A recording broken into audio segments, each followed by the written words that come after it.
Pourquoi on connaît tous l'heure du Maghreb pendant le Ramadan? Bizarre. Petite blague d'abord. Pierre et Olivier sont dans le désert. Ça fait 2 jours qu'ils n'ont pas mangé, ils sont affamés. Au loin, ils aperçoivent une mosquée. Et Pierre va dire, on est sauvés. Olivier va dire, mais non, on n'est pas musulmans, ils ne nous accepteront jamais. Dans la réalité, c'est faux. On accepte tout le monde, bien sûr. Pierre va dire, eh bien voilà la solution, on va se convertir à l'islam. Désormais, tu m'appelleras Abdallah. Et Olivier va refuser, va dire, non, je ne me convertis pas pour cela. Je dois me convertir par conviction et non pas pour user d'un stratagème. Vous avez Pierre qui se nomme désormais Abdallah, qui arrive à la mosquée avec Olivier. Il y a un homme qui vient à leur rencontre et Pierre, Abdallah donc, dit « Salam alaikum ». Voilà, on s'est perdu. Ils expliquent la situation. L'homme va les accueillir, il va les installer et il va dire bah, « Asseyez-vous, on va apporter à manger ».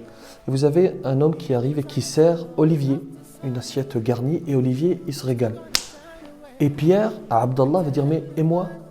Et l'homme va lui dire « Mais Abdallah, t'as oublié? C'est le Ramadan. » J'ai reçu une question de la part de GameX13, un youtubeur que vous connaissez certainement.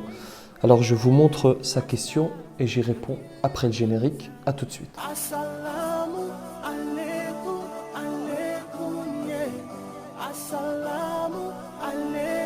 Bismillahirrahmanirrahim, salam alaikum wa rahmatullahi wa barakatuh.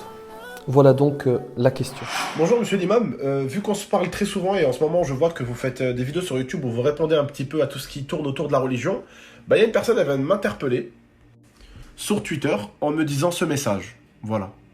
En gros que ça c'est pas bien, que c'est du shirk et que c'est plus grave qu'un meurtre, voilà. Donc j'aimerais une réponse, que ce soit sur Instagram ou en vidéo, ça pourrait peut-être être intéressant. Parce que je sais qu'on est beaucoup aujourd'hui à avoir des trucs comme ça à la maison, des mains de Fatma et tout. Donc est-ce que c'est bien? Est-ce que c'est pas bien? Pourquoi? Voilà. N'hésitez pas à nous répondre en cas où, ou même faire une petite vidéo. Je la verrai avec grand plaisir. Voilà. En tout cas, je pense qu'on en aurait tous besoin. Voilà. D'abord, ce qui est positif, cher frère, c'est que tu te poses la question. C'est que tu te soucies de ce lien que tu entretiens avec le Créateur. Et personne ne naît savant. Nous avons toutes et tous besoin d'apprendre et moi le premier, et on apprend en posant des questions. La deuxième des choses, c'est que personne ne doit se poser en grand vertueux, en grand parangon de vertu qui vient donner des leçons du haut de sa chair.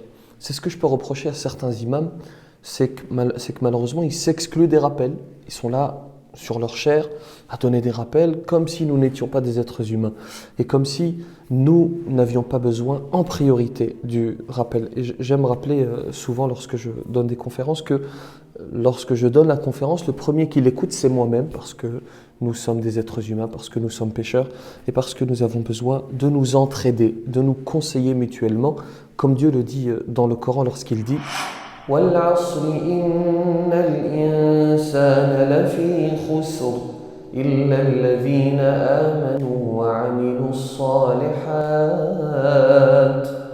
وَتَوَاصَوْا بِالْحَقِّ وَتَوَاصَوْا بِالصَّبْرِ. Pour répondre à cette question, il faut comprendre de quoi on parle. La main de Fatma, que l'on appelle aussi khmisa, il y a un certain nombre d'appellations, c'est une sorte de talisman que les gens utilisent pour se protéger du mauvais œil. Vous en avez même certains qui vont l'associer à une déesse, à une prétendue déesse berbère qu'ils appellent Tanit. 3 choses. D'abord, c'est une amulette. Et il y a des textes authentiques qui sont très clairs à propos de cela. Il y a par exemple une tradition prophétique, un hadith, une parole du prophète, que la paix soit sur lui, dans laquelle il dit les amulettes sont une forme de polythéisme. Le polythéisme, c'est le fait d'associer une autre divinité à Dieu. Or, nous, musulmans, nous avons une religion qui est monothéiste. Nous adorons un Dieu unique qui s'appelle Allah. Qui plus est, et c'est le deuxième point, la main de Fatma, cette amulette, elle est clairement associée à une divinité, à autre qu'Allah. Et la troisième des choses, c'est que certains considèrent qu'elle les protège. Or, nous, musulmans, nous considérons et nous sommes certains que le seul qui nous protège, il s'appelle Allah. Celui qui garantit notre sécurité, il est unique au-delà de tout parce qu'on se doit de prendre des précautions dans notre vie, traverser sur un passage piéton, bien sûr. Ça, c'est ce qu'on appelle al-asbab, les causes.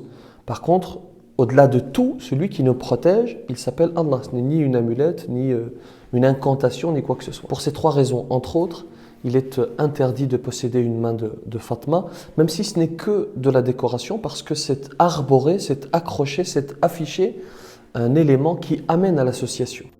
Celui qui ne le sait pas, celui qui ne le savait pas, eh bien il se renseigne comme toi, mon très cher frère, il pose la question et une fois qu'il le sait, eh bien il vaut mieux, il est meilleur pour lui de la retirer.